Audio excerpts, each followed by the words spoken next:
नमस्कार दोस्तों, मैं देवेश शुक्ला आप सभी का स्वागत करता हूं आपके अपने यूट्यूब चैनल पर। मेरे प्यारे दोस्त, जो आज हमारे चर्चा का विषय होने वाला है वो होने वाला है बीएड सेकेंड ईयर के ऊपर हम चर्चा करेंगे। ठीक है, बीएड सेकेंड ईयर के पेपर नंबर 1 के बारे में हम बात करेंगे। पेपर नंबर 1 के बारे में बात करेंगे और पेपर नंबर के यूनिट नंबर फर्स्ट के बारे में। किसके बारे में मेरे प्यारे दोस्त? यूनिट नंबर फर्स्ट के ऊपर हम चर्चा करेंगे। ठीक है, किसके ऊपर? यूनिट नंबर फर्स्ट के ऊपर हम चर्चा करेंगे। और इसमें हम देखेंगे जो मोस्ट इंपॉर्टेंट क्वेश्चंस होते हैं लॉन्ग टाइप के क्वेश्चन। ठीक है, क्या लॉन्ग टाइप के क्वेश्चन जिसे आप दीर्घ उत्तरीय प्रश्न भी कहते हैं, उसके ऊपर हम चर्चा करेंगे और एक एक प्रश्न को कवर करने का प्रयास करेंगे, उनको अच्छे से समझने का प्रयास करेंगे। और आपको जितनी भी बीएड संबंधित जानकारियाँ होती हैं आपको इस चैनल पर उपलब्ध होती रहेंगी। अगर अभी तक आपने चैनल को सब्सक्राइब नहीं किया तो सब्सक्राइब करके बेल वाले आइकन को जरूर प्रेस कर दीजिए और अपने दोस्तों के साथ शेयर कीजिए। बताइए कि ये क्लासें यहाँ पे स्टार्ट हो चुकी हैं। ठीक है, तो चलिए स्टार्ट करते हैं वीडियो को।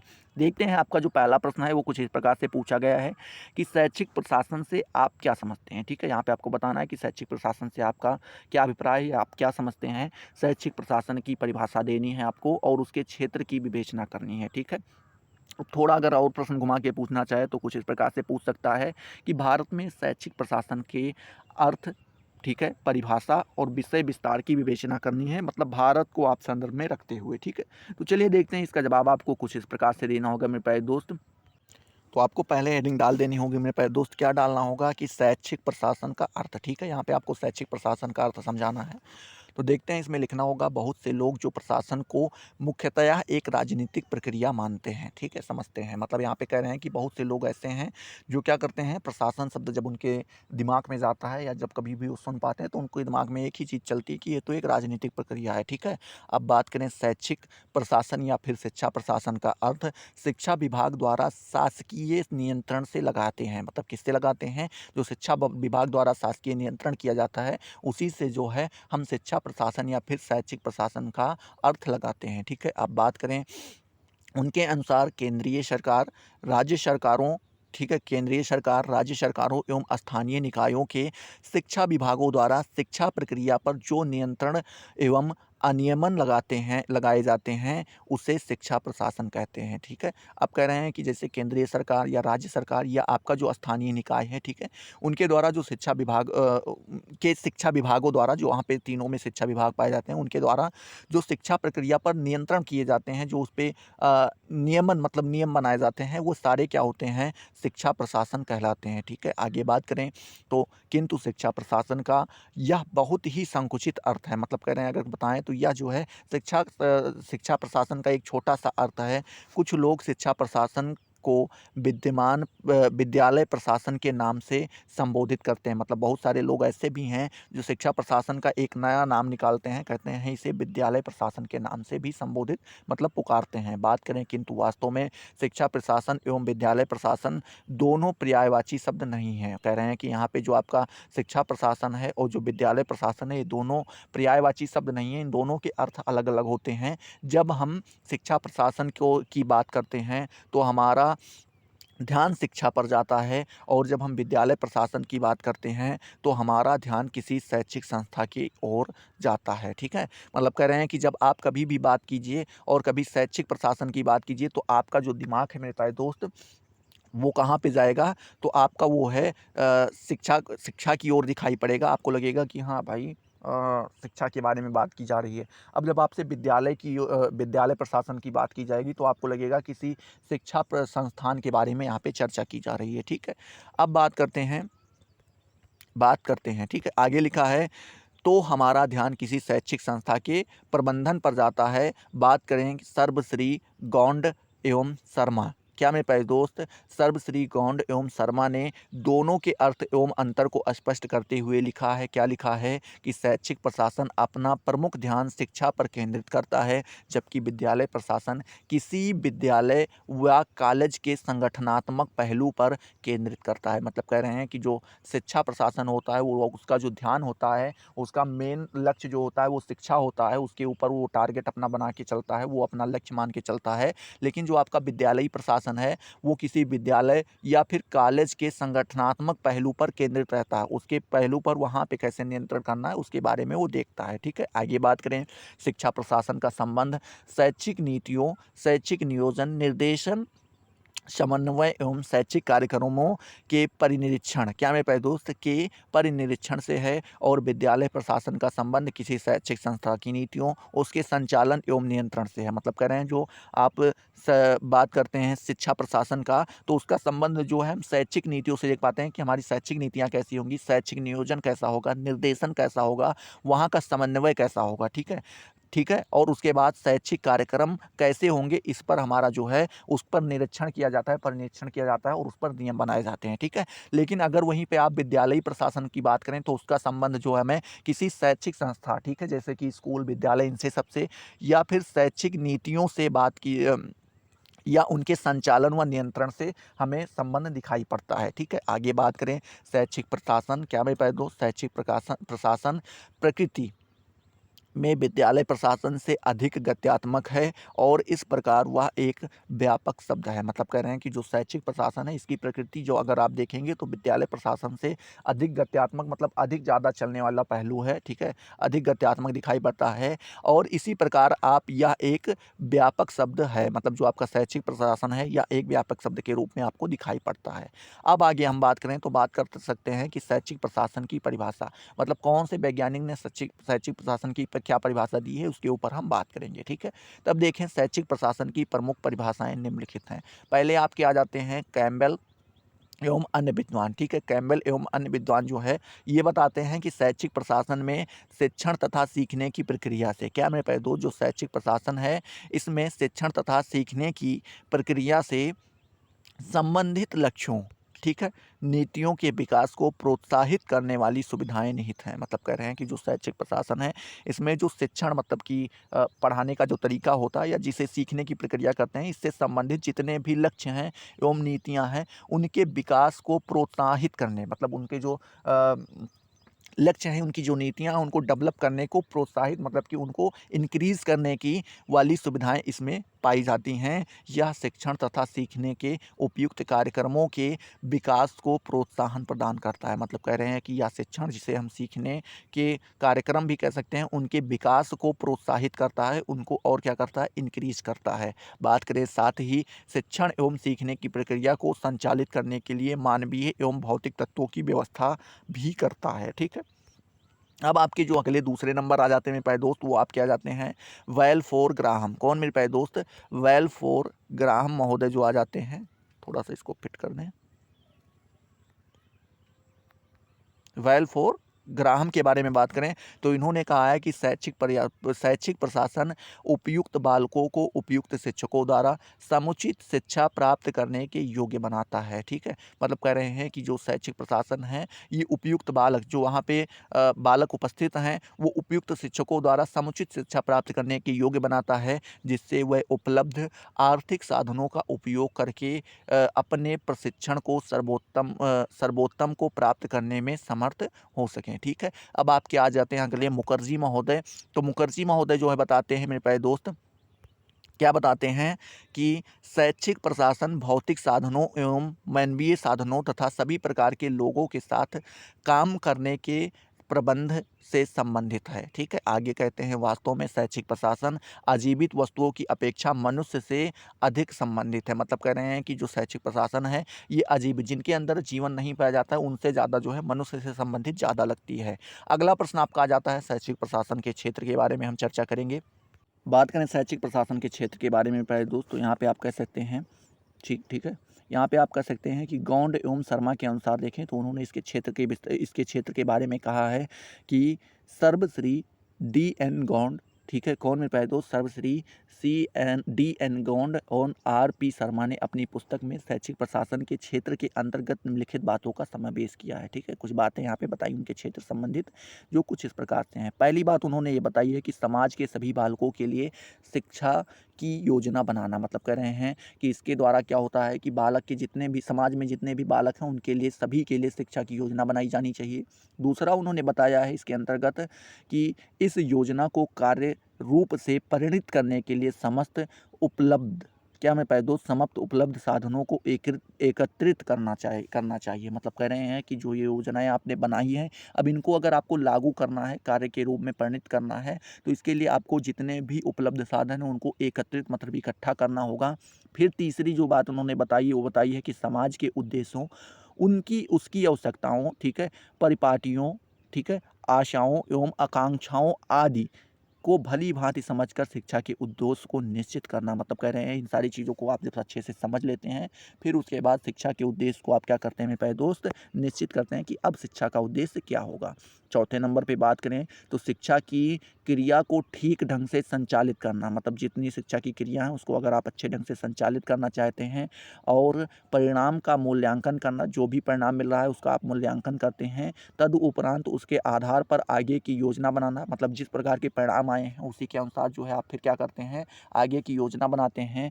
फिर उसी प्रकार की सामग्री, साधन आदि इकट्ठा करके योजना को चलाना। मतलब कह रहे हैं कि फिर जब आपने परिणाम आपको पता चला, फिर उसके बाद आपने योजना बनाई, फिर उसी योजना के अनुसार आपने सामग्री और साधन इकट्ठा किया, उसको एकत्रित किया, फिर उसके बाद मेरे प्यारे दोस्त आपने क्या किया, उस योजना को चलाया, उस योजना को लागू किया। ठीक है, अब बात करते हैं 5 नंबर की। तो 5वें नंबर बात उन्होंने बताई है कि इन समस्त साधनों का समायोजन करना। क्या मेरे प्यारे दोस्त, जो ये समस्त साधन है इनका समायोजन करना और यह देखना कि किसी भी प्रकार संचालन के कार्य में श्रम, सामग्री, धन, साधन आदि में से किसी का अपव्यय एवं बर्बादी तो नहीं हो रही है। मतलब कह रहे हैं कि आपको इनको लागू तो करना ही है और साथ में आपको ये भी ध्यान में रखना है कि उनके जो कार्य में जो श्रम लग रहा है, जो सामग्री लग रहे हैं, जो साधन लग रहे हैं, जो धन लग रहे हैं, ये किसी प्रकार से बर्बाद तो नहीं हो रहे हैं। ऐसा तो नहीं कि मंगवा लिया अब इनका कोई काम ही नहीं है। ठीक है, तो ये सारी चीज़ों के बारे में भी आपको जानकारी रखना आवश्यक हो जाता है।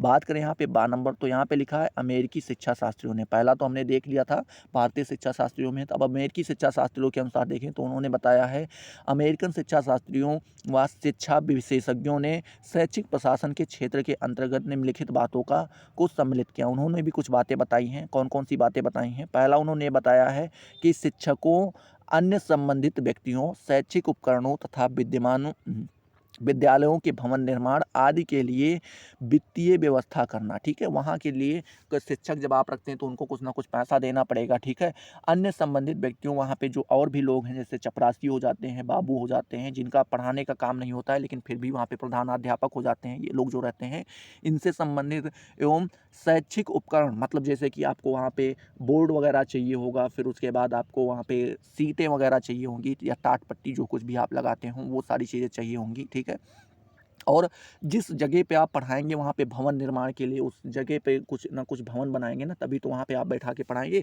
उन सभी चीज़ों के लिए जो खर्चे आते हैं उन वित्तीय व्यवस्था को कौन करता है? आपका शैक्षिक प्रशासन करता है।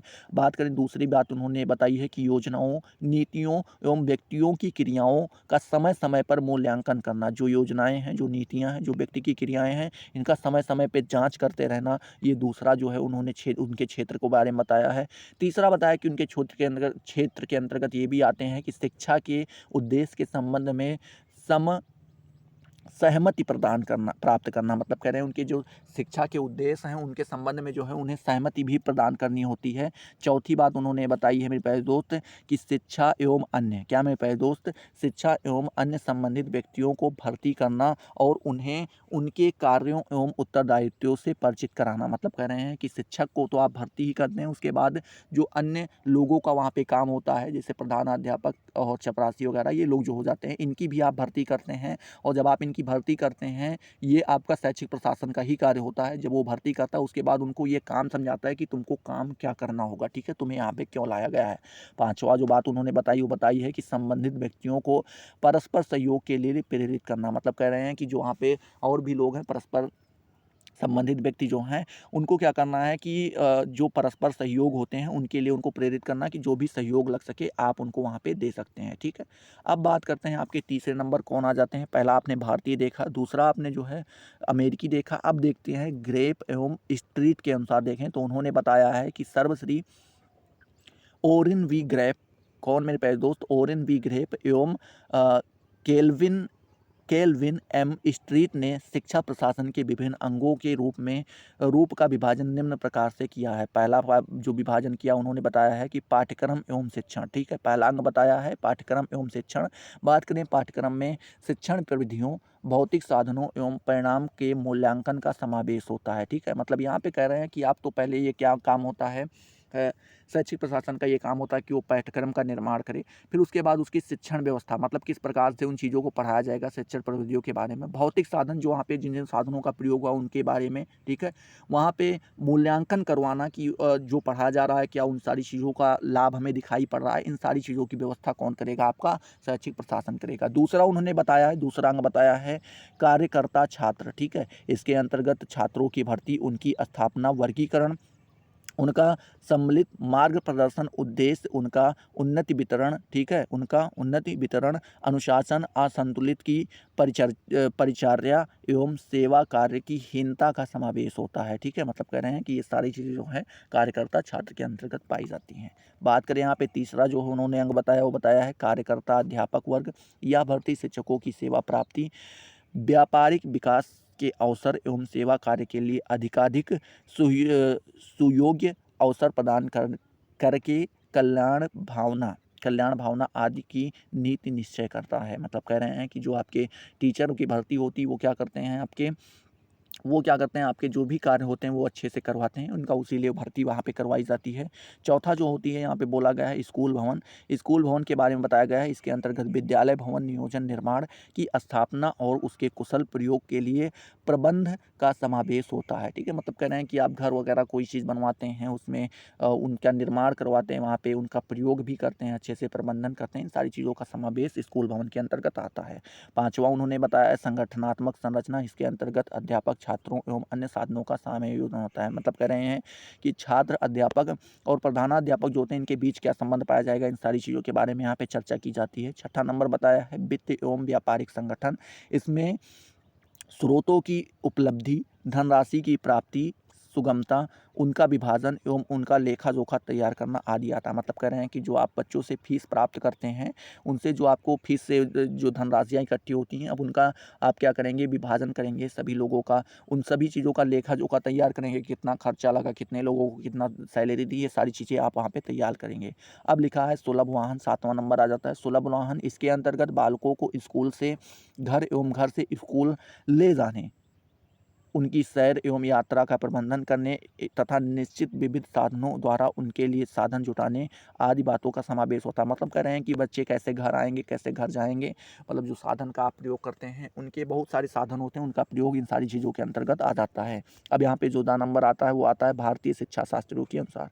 इसमें बात करें अधिकांश भारतीय शिक्षा शास्त्रियों ने भारतीय शिक्षा व्यवस्था के संदर्भ में शिक्षा प्रशासन का क्षेत्र निर्धारित करने की कोशिश की है, चूँकि शिक्षा प्रशासन के अंतर्गत विद्यालय प्रशासन एवं विद्यालय संगठन भी आते हैं, अतः इन तीनों क्षेत्रों में अधिक अंतर नहीं है। इस दृष्टिकोण को सामने रखते हुए भारतीय शिक्षा शास्त्रियों ने शैक्षिक प्रशासन के अंतर्गत निम्नलिखित तत्वों का समावेश किया है। कौन कौन से? पहला उन्होंने बताया है कि छात्रों के लिए उत्तम स्वास्थ्य हेतु खेलकूद, मतलब उनके स्वास्थ्य जो है वो अच्छा बना रहे उसके लिए खेलकूद की व्यवस्था, व्यायामशाला बनाना चाहिए जहाँ पे वो व्यायाम कर सकें, डॉक्टरी निरीक्षण जहाँ पे उनकी जांच हो सके आदि का प्रबंध करना। दूसरा बताया है विद्यालय के निर्देशन कार्यक्रम, मतलब निर्देशन कार्यक्रम का संगठन एवं प्रशासन, मतलब उनको जो निर्देशन देना उसका कार्यक्रम तैयार करना। तीसरा बताया है शिक्षक, प्रशासक एवं शिक्षा मर्मज्ञों के से संबंधित विवाद व कार्य, वहाँ पे जो इनसे संबंधित शिक्षक वगैरह से संबंधित जो विवाद होते हैं, जो कार्य होते हैं उनका भी ध्यान रखना। चौथा बताया है कि शिक्षा विभाग द्वारा शासकीय नियंत्रण की रूपरेखा, क्या हमने पहले तो जो आपका शिक्षा विभाग है उसके द्वारा शासकीय नियंत्रण की रूपरेखा तैयार करना। पांचवा बताया है विद्यालय के अतिरिक्त कार्यों में संगठन। फिर छठा उन्होंने बताया है छात्रों का वर्गीकरण एवं उन्नति, ठीक है। सातवां उन्होंने बताया है कि राष्ट्र की शिक्षा प्रणालियाँ एवं संरचना, ठीक है। आठवां बताया है प्रधानाचार्य एवं शिक्षक, उनकी योग्यता, नियुक्ति एवं जिम्मेदारियाँ। नौवां उन्होंने बताया है पाठ्यक्रम का निर्माण। 10वां उन्होंने बताया समय तालिका को तैयार करना। 11वां उन्होंने बताया कार्यालय का प्रबंधन एवं निरीक्षण। 12वां उन्होंने बताया है कक्षा में फर्नीचर, प्रकाश एवं सफाई का उचित प्रबंधन करना। 13वां उन्होंने बताया है कि पाठ्यक्रम सहगामी क्रियाओं का संगठन। 14वां उन्होंने बताया है विद्यालय में संदिग्ध एवं संसृष्टि जीवन का निर्माण, ठीक है। और 15वां उन्होंने बताया है शैक्षिक उपकरणों की व्यवस्था, ठीक है। 16वां बताया है शिक्षकों में कार्य विभाजन का सामंजस्य। 17वां उन्होंने बताया है परीक्षाओं का प्रबंधन। 18वां उन्होंने बताया है विद्यालय निरीक्षण एवं परिनिरीक्षण। 19वां उन्होंने बताया विद्यालय भवन, ठीक है, साज सज्जा एवं सहायक सामग्री की व्यवस्था करना। 20वां उन्होंने बताया है अजायब घर, ठीक है, प्रयोगशाला एवं वर्कशॉप की व्यवस्था करना। उसके बाद प्रयोगशाला का मतलब आप लैब जिसे कहते हैं अंग्रेजी में।